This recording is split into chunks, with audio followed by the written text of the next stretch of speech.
Immortal warrior of mysterious world, Hindi, episode 18। अब देव आदि हवा में था, अपनी रफ्तार और अपने शरीर को अपने आंतरिक बल से आगे की ओर बढ़ाता है। उसके छलांग के लिए जब उसने अपने आंतरिक बल को आगे की ओर धक्का दिया तो ऐसा लगा कि वो और भी ज्यादा आगे बढ़ गया हो। उसे तभी याद आता है दिशा ने बताया था।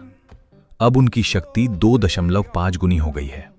देव अपने मन में कुछ याद करते हुए कहता है, ऐसी बात है तो दिशा ने मुझे यह भी बताया था कि मेरी हीलिंग भी 10 गुनी हो गई है। वो दिशा की बातों को सोचता है और उसे एक तरीका समझ आता है, बिना आवाज किए नीचे उतरने का। देव अपने पैरों की जगह हाथों से रोल करते हुए उतरने का सोचता है।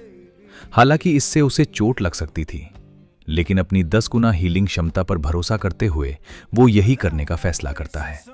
जमीन के पास आने पर अपने दोनों हाथों को जमीन पर रखते हुए अपने शरीर को उल्टी दिशा में पीठ के बल लुढ़कने देता है। उसके हाथ ऐसे लग रहे थे जैसे उन पर चले पड़ने वाले हों।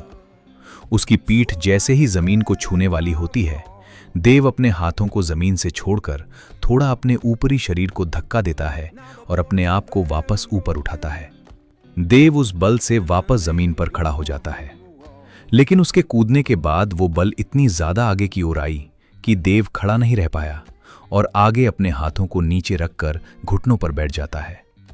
वो देखता है कि उसके पीछे जो लाल गेंद थी वो हिल नहीं रही।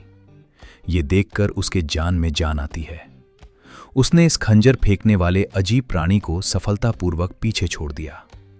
उसके सामने अब वो रास्ता था जो उस खाई तक ले जाता था।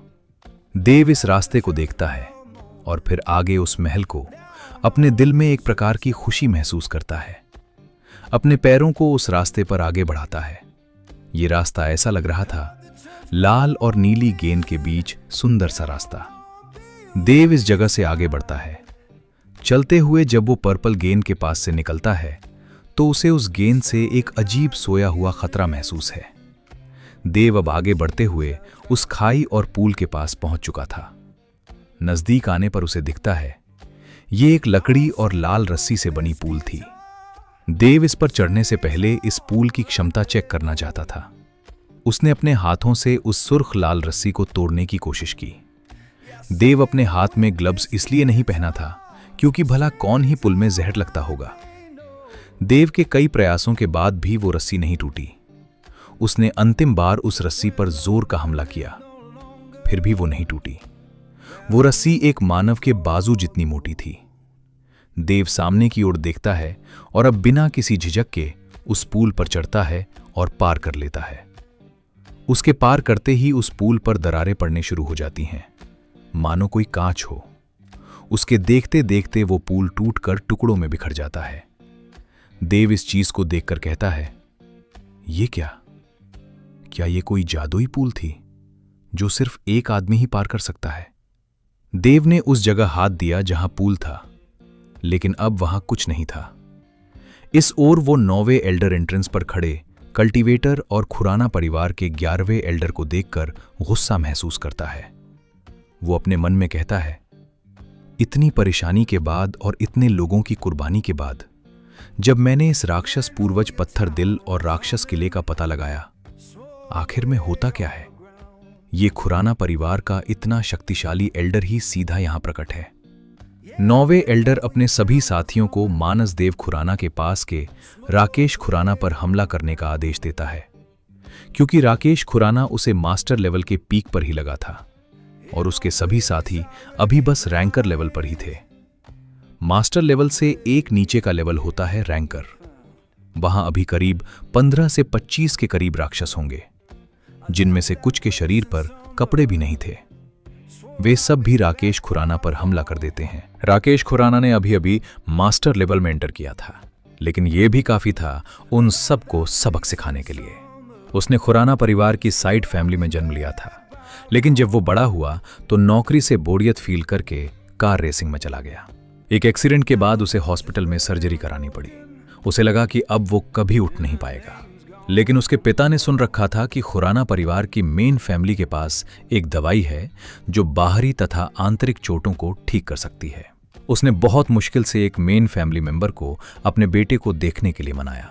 खुराना परिवार का एक नॉर्मल डॉक्टर जब उसे जांच करने आया तो उसके खून की शुद्धता देखकर ऊपर के एल्डर्स को रिपोर्ट की। खून का पता चलने के कारण ना कि उसे मेन परिवार में शामिल किया गया, साथ ही उसे पूरे ग्रेड का पोजीशन भी दिया गया, जिससे वो ठीक हुआ और अब मेन फैमिली का एक मिड लेवल का मेंबर है। वो अपना ऑरा रिलीज करता है और अपने पास आ रहे लोगों को देखता है। अपने मन में कहता है, पर्पल फायर सी वेव।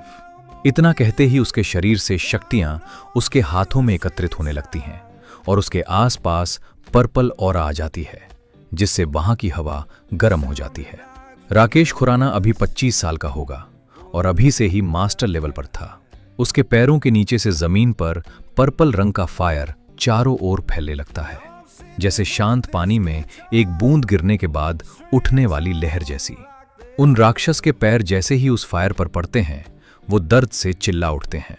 ये काफी नहीं था कि राकेश खुराना ने अपने हाथों की पर्पल फायर को भी उन्हीं राक्षसियों की ओर फेंक दिया, जो आधे रास्ते में ही नीचे के फायर की वेव को ऊपर उठाकर दोनों जुड़कर ऊंची उठी हुई समंदर की लहर जैसी फायर की फ्लोटिंग दीवार बना लेते हैं।